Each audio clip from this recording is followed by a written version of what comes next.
Alhamdulillah, Alhamdulillahirabbil alamin, wassalatu wassalam ala asyrafil anbiya wal mursalin nabiyina Mustafa Muhammad sallallahu alaihi wasallam wa ala alihi wa ashabihi wa man tabi'ahum bi ihsan ila yaumiddin. Amma ba'd. Ikhwanil kiram rahimani wa rahimakumullah jami'an. Alhamdulillah kita masih berjumpa lagi, masih bisa bertemu lagi di sore hari ini.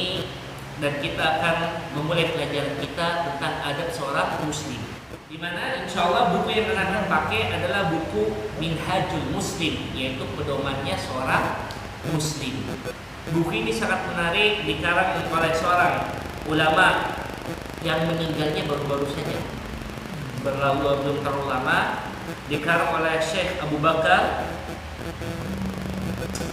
Bakar Jabir Al-Jazairi. Beliau subhanallah seorang ulama yang menarik ya istilahnya dalam penjelasannya bukunya, dan sangat sedih saat beliau meninggalkan kita. Beliau dalam usia sudah tua pun masih tetap semangat untuk mengajar kita. Jadi beliau dikenal dengan nama Abu Bakar Al-Jazairi. Beliau mengajar di Masjid Nabawi dan meninggal baru-baru saja. Di mana bab pertama yang akan kita bahas adalah adab niat. Adab niat. Jadi tema kita kali ini adalah adab niat. Saudara dirahmati Allah, perkara niat adalah perkara yang perkara yang cukup besar. Kita tidak boleh meremehkan yang namanya niat. Hampir semua amal ibadah yang kita kerjakan, semua amal ibadah yang kita lakukan itu harus berdasarkan niat. Dimana bila niat kita bagus, maka amal ibadah kita akan bagus. Sebaliknya, bila niat kita jelek, maka walaupun amal ibadah kita buat sebagus mungkin, kalau niatnya jelek, maka amal ibadah pun akan jelek. Jadi permasalahan niat ini tidak bisa sembarangan. Bahkan ada pembahasan yang namanya fikih niat, agar masing-masing diri kita itu tidak salah niat ya. Jadi perkara niat bukan perkara yang kita niat itu ya setiap kita beribadah nawaitu, tidak, bukan cuma perkara ini. Niat adalah perkara yang sangat luas. Bila benar kita berniat, subhanallah, nikmat ini ibadah. Namun bila salah, ya Allah rugi. Dalam syariat Islam, dasar kita berniat adalah firman Allah Subhanahu wa taala, di mana setiap muslim wajib untuk mengetahui tentang pentingnya niat ini. Allah berfirman, "Wa ma umiru illa liya'budullaha mukhlishina lahuddin." Tidaklah mereka diperintahkan oleh Allah Subhanahu wa taala untuk beribadah kepada Allah secara ikhlas. Itu ayat pertama. Ayat berikutnya Allah berfirman, "Qul inni umirtu an a'budallaha mukhlishan lahuddin." Katakanlah wahai Muhammad, sesungguhnya saya diperintahkan untuk beribadah kepada Allah Subhanahu wa taala dengan ikhlas. Nah, kita semua tahu keikhlasan itu bukan di omongan, tapi ikhlas itu tempatnya di hati. Ikhlas itu di hati. Cuma banyak orang hatinya sini. Padahal hati di mana? Nah, yang di sini.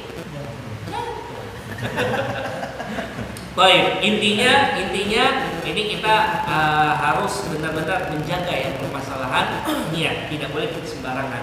Dan Rasulullah SAW bersabda dengan penyebutan yang jelas tentang niat, di mana Rasulullah SAW bersabda, "Innamal a'malu binniyat wa innamal likulli imri'in ma nawa." Sesungguhnya segala amal perbuatan itu tergantung niatnya.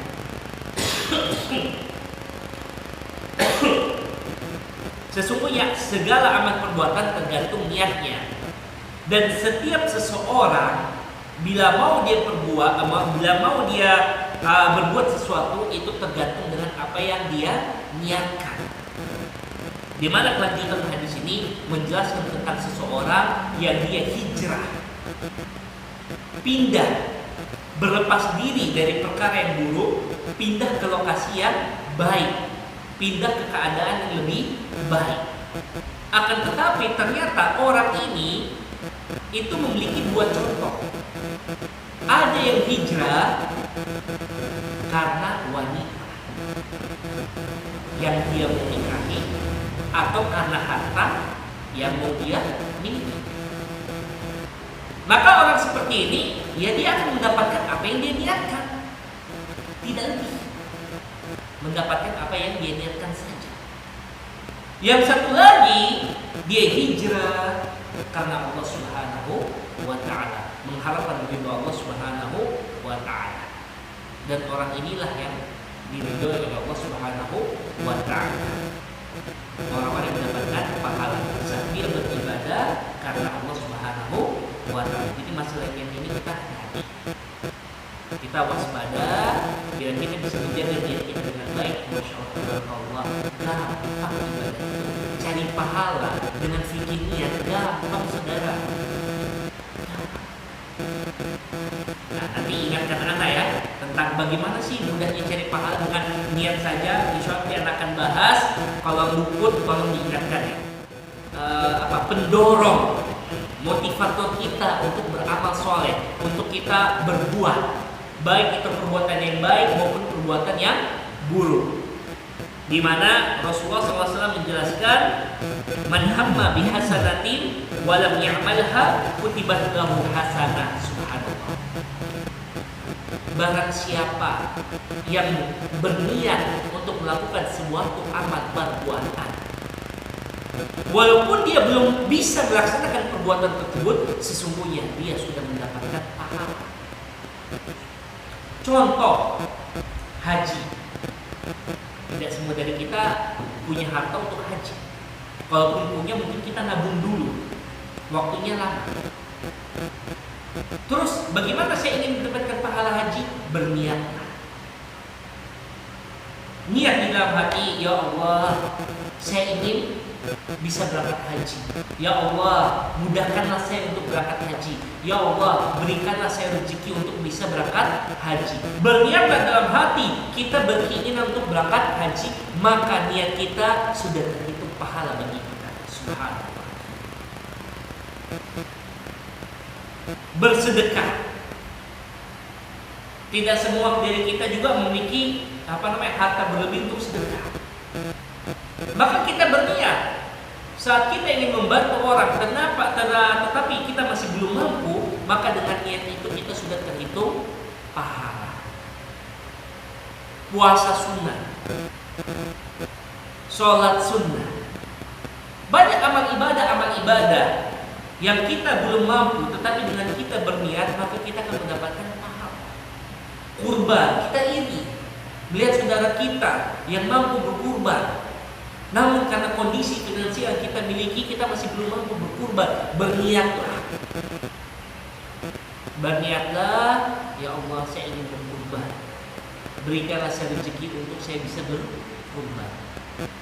Maka itu sudah dihitung pahala oleh Allah Subhanahu wa ta'ala. Subhanallah. Cukup hal tersebut di dalam hati. Cukup. Tidak perlu kita sebar-sebar sama orang lain. Justru kalau niat kita sebar sama orang lain, itu bisa merusak niat kita. Yang ada bukannya dapat pahala, malah dapat ria, malah dapat dosa. Jadi kita dalam niat ini subhanallah enak. Kita bisa mendulang pahala sebanyak mungkin dengan niat.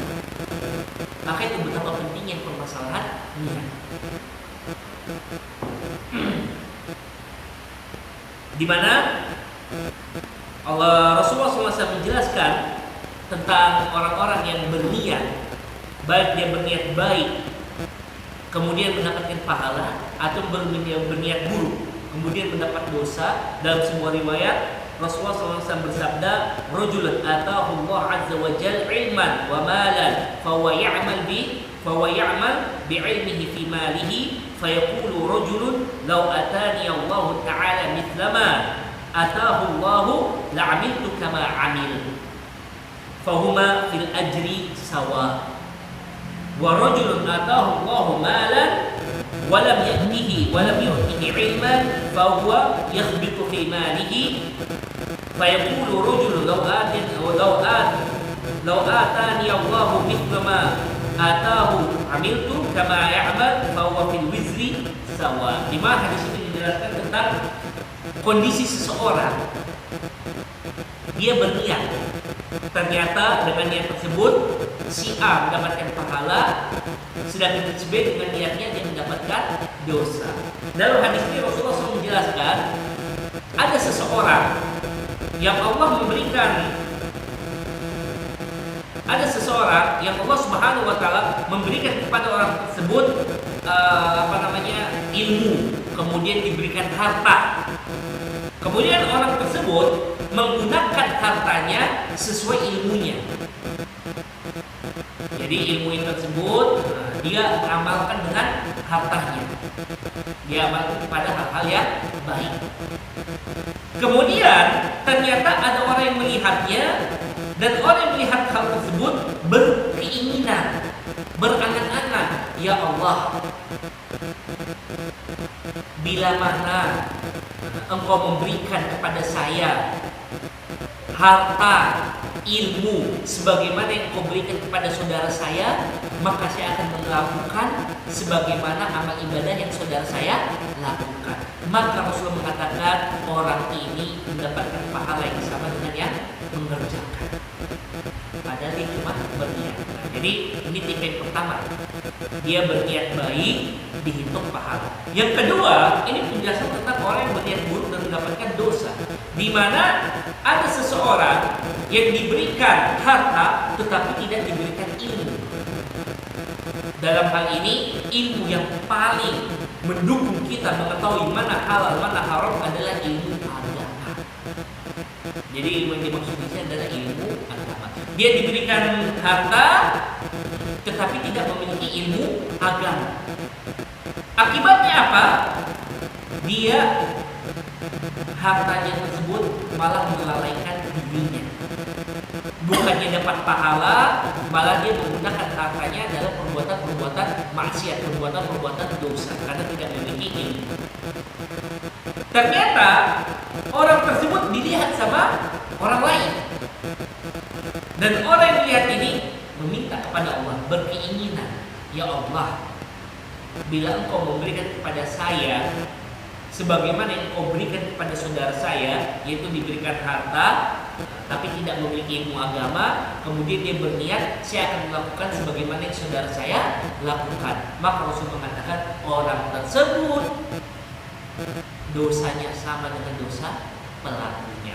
Padahal orang yang orang yang tadi saya sebutkan itu, yang terakhir, dia belum berbuat dosa, belum melakukan maksiat, cuma berkeinginan saja. Ternyata dia sudah dihitung dosa. Jadi saudara dirahmati Allah, antum kalau dapat kesempatan bertemu dengan orang-orang yang beramal soleh, berniatlah berbuat baik. Antum contoh, masya Allah, ini Koch Jeffrey, dia masya Allah tabarakallah pergi ke Sausu untuk mendakwahkan Islam, mengajak saudara-saudara saudara-saudara untuk masuk Islam, membantu orang-orang yang baru masuk Islam. Ini kan perkara baik.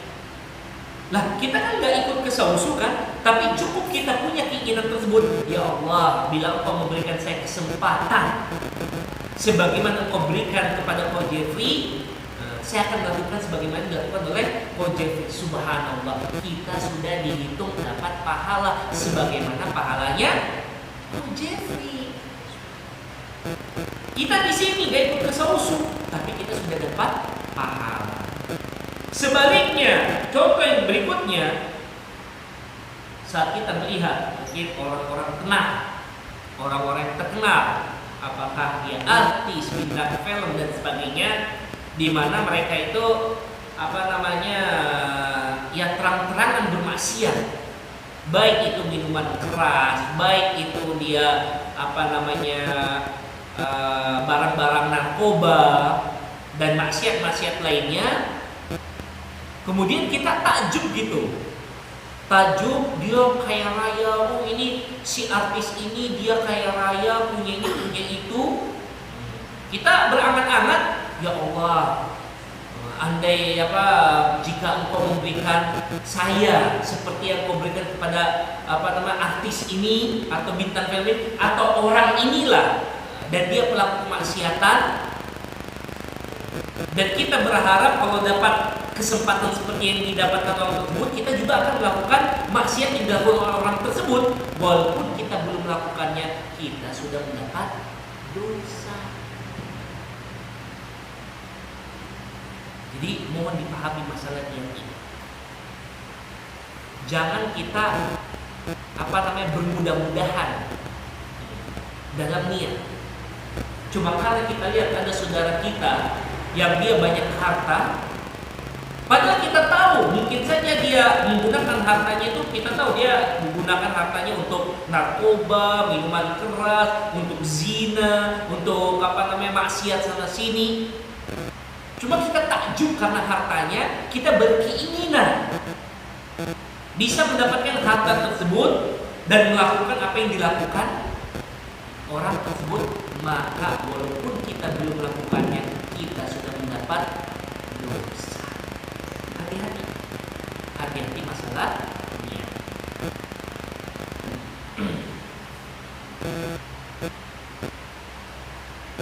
Di mana Rasulullah SAW menjelaskan dalam sebuah hadis berkenaan dengan saat beliau berangkat ke perang Tabuk. Rasulullah SAW berkata, Inna bil madinati aqwaman ma qata'na wadiyan wala waqa'na mawti'an yaghidul kuffar wala anfaqna nafaqatan wala asabatna mahmasah illa syarakuna fi dhalika wa hum bil madinah. Faqila lahum kaifa dhalika ya Rasulullah? Faqal habasahumul udhru fasyaraku bihusnin niyyah. Di mana Rasulullah SAW menjelaskan saat perang Tabuk itu tidak semua sahabat bisa berangkat untuk perang.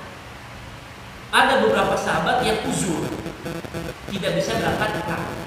Rasulullah SAW berkata, sesungguhnya di kota Madinah ada sekelompok orang di mana setiap lokasi, setiap jarak yang kita tempuh ataupun lokasi yang kita singgahi untuk berperang dengan orang-orang kafir, ataupun harta yang kita keluarkan, atau kelaparan yang kita, kesusahan yang kita rasakan, maka mereka juga mendapatkan sebagaimana apa yang kita dapatkan.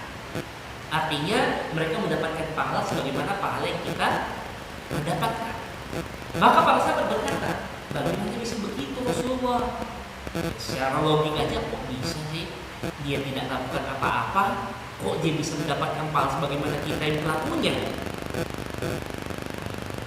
Kalau main-main logika, tapi ketahuilah namanya ajaran Islam, logika ini digunakan untuk memahami, bukan memainkan ajaran Islam. Nah, di sini Rasulullah SAW menjelaskan bahwasanya mereka tertahan oleh uzur. Karena uzurnya mereka tidak bisa ikut berperang, tetapi mereka mendapatkan pahala karena niatnya mereka. Sekali lagi, karena niat kita bisa mendapatkan pahala. Oleh karena itu, saudara dirahmati Allah, berusahalah untuk kita terus berniat baik. Berusaha untuk terus kita berkeinginan hal-hal yang baik. Dan hindari sejauh-jauhnya niat buruk, berkeinginan buruk. Niat baik dapat pahala, berkeinginan buruk dapat dosa. Jadi ini kita harus waspada. Jangan sampai kita itu tidak mengerjakan sesuatu, namun karena kita berniat kita dapat dosa. Di mana ini Rasulullah SAW memberikan contoh yang lebih detail lagi tentang keinginan buruk, padahal dia belum melakukannya. Di mana Rasulullah SAW bersabda, "Idzal taqal muslimani bisayfayhima fal qatil wal maqtul finnar." Faqila ya Rasulullah hadzal qatil Fama balul maqtul faqal bi annahu arada qatla sahibi. Dalam hadis ini Rasulullah SAW menjelaskan, apabila dua orang muslim bertemu dengan senjatanya, dengan pedangnya, kemudian mereka tengkar, ya, maka pembunuh dan yang terbunuh kedua-duanya masuk neraka. Para sahabat langsung bertanya, wahai Rasulullah, ini yang yang pembunuh masuk neraka, ya wajar, pembunuh ya masuk neraka. Dalam Al-Quran sudah dijelaskan, Islam itu sangat menjaga yang namanya nyawa. Bahkan dalam Al-Quran, barang siapa yang membunuh dengan sengaja, ketahuilah dia akan lama berada di api neraka. Dia akan lama disiksa dalam api neraka. Yang membunuh dengan sengaja. Jadi hati-hati. Yang bilang Islam itu radikal, Islam itu suka membunuh, Islam itu teroris, itu adalah perkataan tanpa fakta. Lu ada buktinya. Kita buka hadis, kita akan dengan jelas bahwasanya Islam agama yang damai, melarang yang namanya pembunuhan.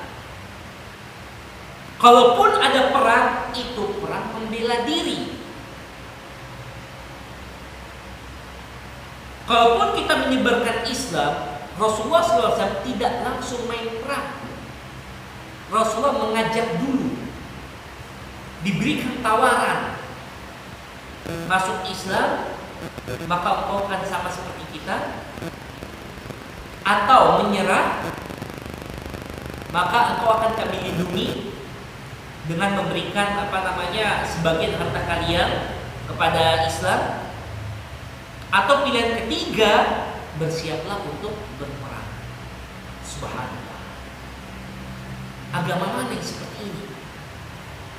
Sebelum menyebarkan sesuatu, membuat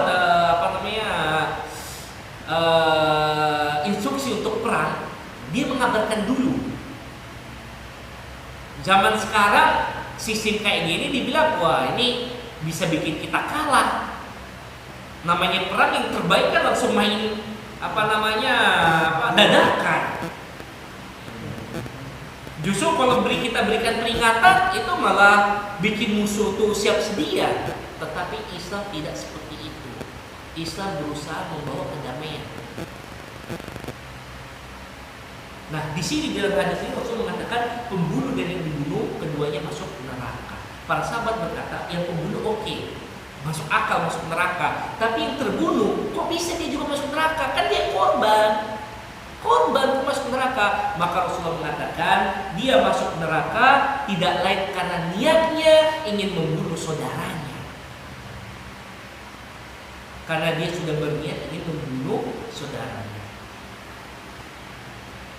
Oleh karena ya saudara dirahmati Allah, bila mana qadarullah kita di jalan mendapatkan musibah, kita dibegal lah, atau kita dirampok, dan kita harus melindungi diri kita, maka berusahalah jangan sampai ada di dalam niat kita keinginan untuk membunuh si perampok, keinginan untuk membunuh si penjahat. Jangan. Teruslah berusaha niat saya membela diri.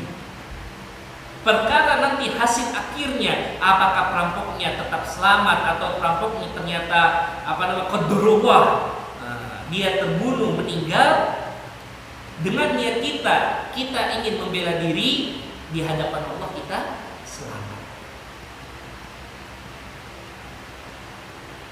Tapi kalau kita niatnya ingin membunuh, karena terbawa emosi kita niat membunuh, ketahuilah walaupun kita lepas dari tangan hukum manusia, tetapi kita tidak akan lepas dari perhitungan Allah Subhanahu wa ta'ala.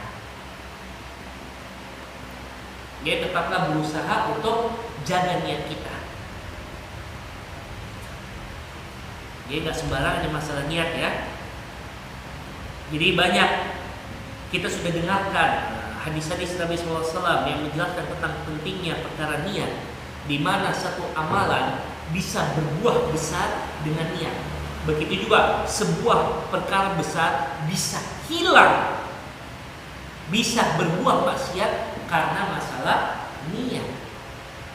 Contoh permasalahan yang kecil, yang sederhana, tetapi bisa berubah niat besar. Contoh makan atau tidur. Makan dan tidur ini manusiawi, kebutuhan biologis kita. Kita butuh makan, kita butuh tidur. Perkara yang mubah ini, perkara yang sederhana ini bisa berubah menjadi pahala.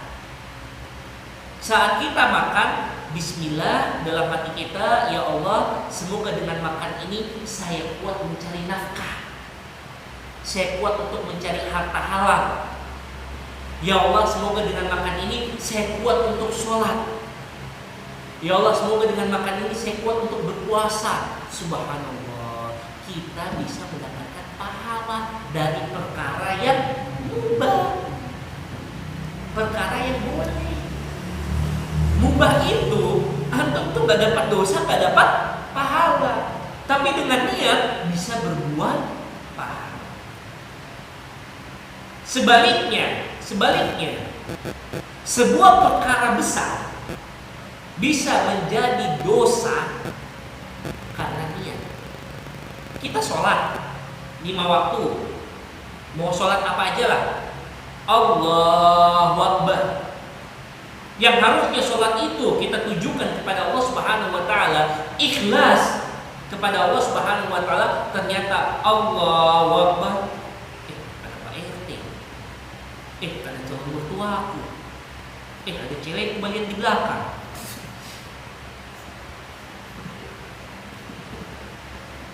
Bukan cuma pahala hilang, dosa kita dapat. Dosa, saudara. Jadi hati-hati perkara niat ini. Suatu amal ibadah yang kita harus dapat pahala malah hilang dan berbuat dosa. Hati-hati. Kita sedekah nih, kita punya duit 100.000,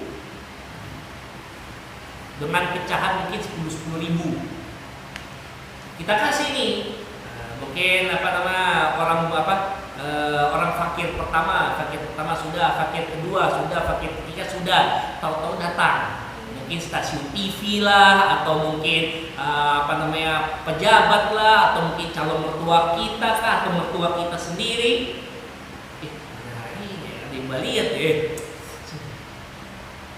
itu yang 1-2, yang pertama dia ikhlas dapat pahala, sisanya hilang. Yang lebih parah lagi, bukan cuma hilang, berbuat dosa. Karena bukan ikhlas lagi, tetapi riya, pengen dilihat, pengen dipuji. Hati-hati. Hati-hati permasalahan niat.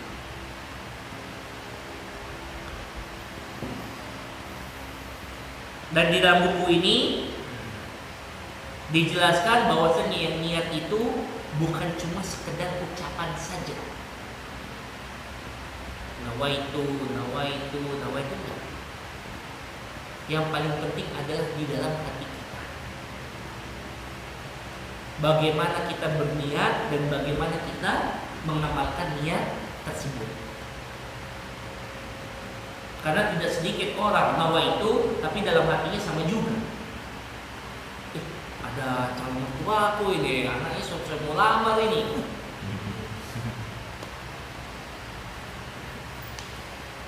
Jadi ini hati-hati. Kayak tadi antum panah-panah, masya Allah, itu olahraga yang disarankan untuk kita pelajari. Tapi kalau niatnya berubah, hati-hati. Masya Allah, dia panah, tepat saran.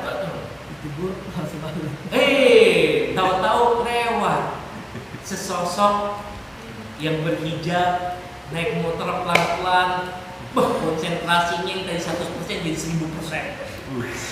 Gayanya di astagfirullah. Jadi hati-hati ya, hati-hati permasalahan niat saudara. Hati-hati.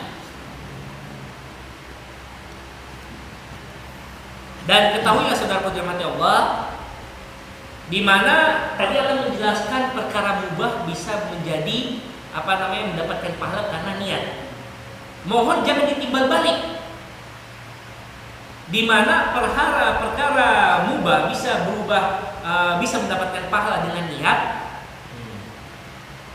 Namun perkara maksiat itu tidak akan berubah menjadi pahala. Perkara maksiat tidak akan berubah menjadi pahala.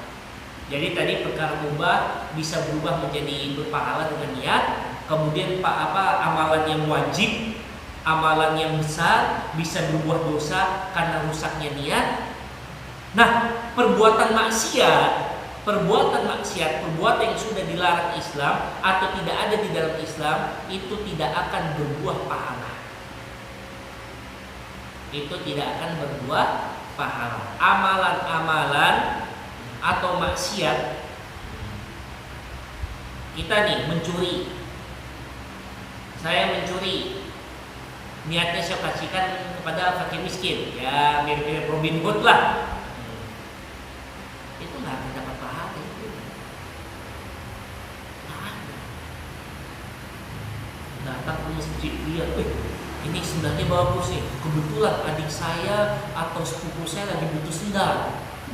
Insya Allah yang punya sendal ini bisa beli lagi, bisa ikhlas mungkin. Dia ambil, dia mau kasih sama saudaranya dengan pikiran, oh ini insya Allah pahala. Tidak saudara, maksiat tidak akan berbuah pahala walaupun niatnya dibuat bagus-bagus, walaupun mencurinya bismillah. Dia mencuri bismillah dulu.